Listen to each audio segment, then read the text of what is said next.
നമ്മൾ വയലറ്റ് ചേമ്പാട്ടാ, ചേമ്പിൻ്റെ താളാണ് എടുത്തിരിക്കുന്നത്. താളിയും പൂളിയും ഉണ്ടാക്കി നോക്കാം കേട്ടോ. നമ്മളെപ്പോഴും മറ്റേതിട്ടില്ല ഉണ്ടാക്കൽ. ഇന്ന് ഈ കളറ് ചേമ്പറ്റ് ഉണ്ടാക്കി നോക്കട്ടെ. ആദ്യം ഞാൻ പൂള വേവിച്ചെടുത്തിക്കണം കേട്ടോ. നമുക്കിത് കഴുകിയത് അത് കഴുകി ഇത് ഇട്ട് കൊടുക്കാം. മൂടി വെച്ചിട്ട് കുക്കറിൽ ഒരു 3-4 വിസിൽ.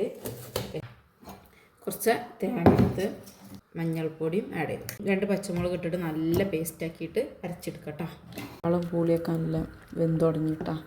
നമുക്ക് അരപ്പ് ഒഴിച്ചു കൊടുക്കാം. അരപ്പ് ഒഴിച്ചിട്ട് ഒന്ന് അങ്ങോട്ട് തിളച്ചതിന് ശേഷം അത് ഓഫ് ചെയ്യും. താളും പൂളിയും റെഡി ആക്കിയിട്ടുണ്ടല്ലോ. ചൂടോടുക്ക് ഇങ്ങനെ അച്ചയ്ക്ക് ഇങ്ങനെ തിന്നണം. നല്ല ടേസ്റ്റാട്ടാ.